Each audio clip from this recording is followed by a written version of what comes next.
श्री असाउद्दीन ओवैसी जी।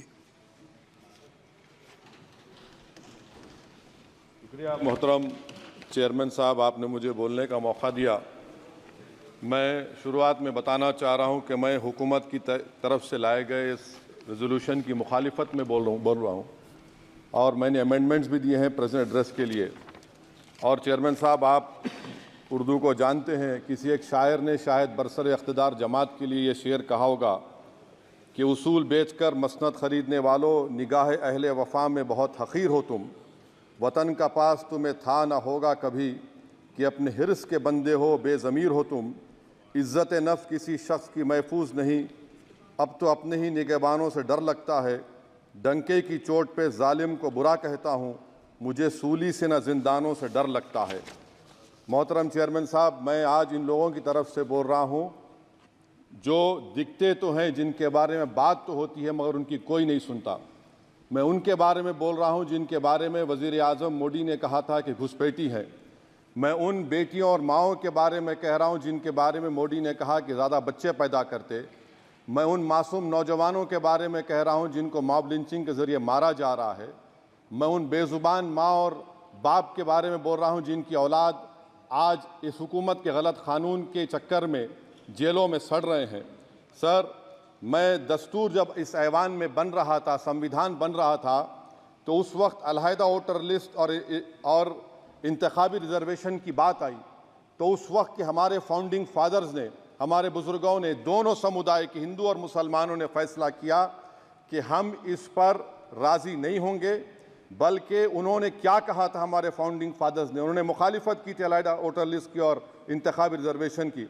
उन्होंने कहा था, I quote sir, it is the duty of majority community to ensure that minorities are elected in the representative numbers. BJP मुसलमानों की नफरत पर जीतती है और मुसलमानों के नाम निहाद मसीहा मुसलमानों के 90% ज़्यादा वोट हासिल करते हैं, मगर फिर भी इस ऐवान के दरवाजे नहीं खुलते मुसलमानों के लिए और सिर्फ 4% मुसलमान जीत कर आते हैं। सर, संविधान सिर्फ एक किताब नहीं है जिसे चूमा जाए, संविधान एक किताब नहीं है जिसे दिखाया जाए, संविधान एक सिंबल भी है, मगर संविधान एक हमारे बुजुर्गों के ख्वाबों की किताब है। हमारे जमहूरियत को हमारे बुजुर्गों ने इस तरह समझा, हमारे फाउंडिंग फादर्स ने इस तरह जमहूरियत को समझा कि इसमें हर समुदाय और मजहब और समाज के मानने वाले लोगों की राय को शामिल किया जाएगा इस मुल्क को चलाने के लिए। मगर इस ऐवान में सिर्फ 4% मुसलमान जीत कर आते हैं।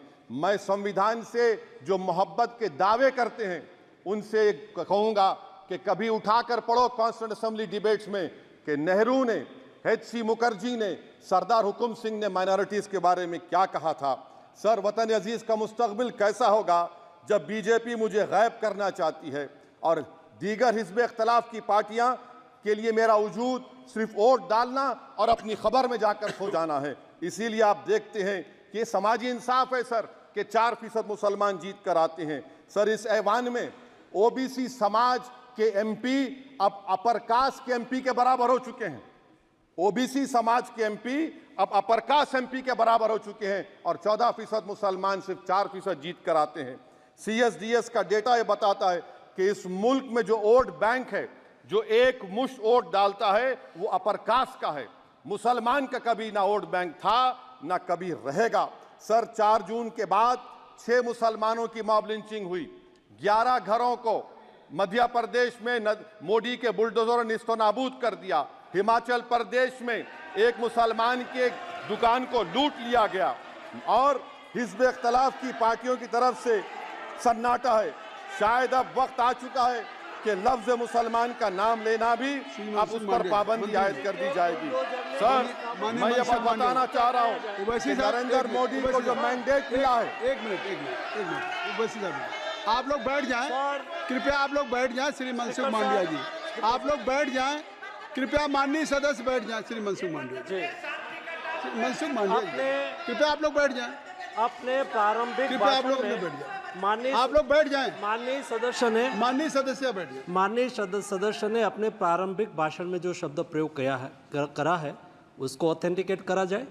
और अभी उन्होंने उल्लेख करा कि मोदी के बुलडोजर ने वहाँ मॉब लिंचिंग करा है उसको भी ऑथेंटिकेट करा जाए। निश्चित तौर से इसको ठीक है, ठीक है, ठीक है, ठीक है, ठीक है। उवैसी साहब, जब भी कोई बात नहीं सर, आप चेयर पर बैठे हैं जी, इसलिए आप मंत्री जी को पेट में दर्द हुआ, माशाल्लाह, शुक्रिया उनका। नहीं, तो सर मैं ये बोल मंत्री की रहा था, जवाबदेही है ये अरे ये नहीं, मंत्री इससे की बुरी बात क्या है? पेट में दर्द हो सकता है। वो दर्द ये सब ठीक अच्छा, है। दर्द हुआ, चलिए दर्द हुआ, दिल का दर्द हुआ।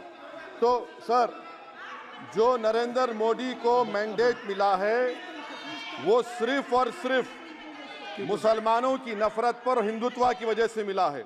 आई would like to say it is not Modi's in dock, but every single person voted him despite his anti Muslim voice. And I would like to tell the opposition parties, this is not a moral victory for you. This is a victory of majoritarianism. Everyone should contemplate and do introspection. Why is it that the OBCs and the upper caste are getting their due representation? Why are the Muslims not getting? Are we here only to vote for you and not to get elected? If that is the case, please tell us that we are only here to vote for you. Sir, आज भारत के आधे नौजवान बेरोजगार हैं और रोजगार की तालाश, बेरोजगारी का आलम यह है सर कि मोदी सरकार के 5 साल में 75 लाख एस्पिरेंट्स की जिंदगी बर्बाद हो गई, 6 पेपर लीक हुआ। बेरोजगारी का आलम यह है सर कि रशिया जा रहे हैं, वहां जाकर अपनी जानों को दे रहे हैं। बेरोजगारी का आलम यह है कि नरेंद्र मोदी रोजगार का कैंप चलाती है नौजवानों के लिए कि तुम इजराइल में जाकर काम करो, उनको कैनन फॉडर बना रही है ताकि फलस्तीनियों की जायदादों को हड़प कर सके। ये भी कंक्लूड कर। अरे सर, मेरा टाइम है। कहाँ टाइम है सर? आप ये टाइम ले लिए मेरा। सर मैं 2 मिनट दीजिए। ये विश्वगुरु की पॉलिसी है। इजराइल को 27 टन हथियार जा रहा है। 9 मिलियन भारत के लोग गल्फ में काम करते हैं, क्या असर पड़ेगा? 47,000 इजरायली फलस्तीनी मार चुके हैं। क्या है हमारी पॉलिसी सर? क्यों हथियार दे रहे हैं सर? नस्लकशी हो रही है। सदर जमहूरिया के खुतबे में राष्ट्रपति के सर, मैं उसी पे बोल रहा हूं सर, उसमें लिखा हुआ है फॉरेन पॉलिसी के ऊपर, आप पैराग्राफ नंबर 25 देख लीजिए। सदर जमहूरिया में सैचुरेशन अप्रोच है। क्यों नहीं मोदी सरकार माइनॉरिटीज को तीनों स्कॉलरशिप को डिमांड करती है सर? उसको आपने बजट कम कर दिया। सर, बनारस का बुनकर 18 महीने से मंडी का शिकार है, सूरत और बेंगलुरु जा रहा है। सर आखिरी बात कंक्लूड कर रहा हूं, आखिरी बात सर, पनून केस में निखिल गुप्ता, मोदी ने कहा था कि हमने घर में घुसकर मारा, तो निखिल गुप्ता को किसने ऑर्डर दिया था पनून को मारने का?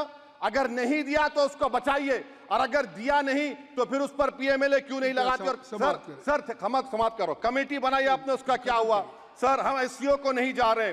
सर मैं आपको बता रहा हूं कि मैं अपनी इस तकरीर को टीपू सुल्तान की नजर, सुनिए सर, अब हो गया खत्म कर रहा हूं सर। मैं अपनी तकरीर को टीपू सुल्तान की नजर कर रहा हूं। ये टीपू सुल्तान की फोटो है, क्या आप इससे भी नफरत करेंगे? सर ये संविधान में टीपू सुल्तान की फोटो है जिस पर वल्लभ भाई पटेल ने साइन किया, श्यामा प्रसाद मुखर्जी ने साइन किया। ये आपकी नफरत है सर। आखिर में मैं अपनी बात को खत्म कर रहा हूं इस शेर पर कि क्या दिन दिखा रही है सियासत की धूप छांव, जो कल सपूत थे वो कपूतों में आ गए, थे इस कदर अजीम के पैरों में ताज थे, इतने हुए जलील के जूतों में आ गए। बहुत बहुत शुक्रिया सर। श्री गौरव गोगोई जी। धन्यवाद सभापति महोदय।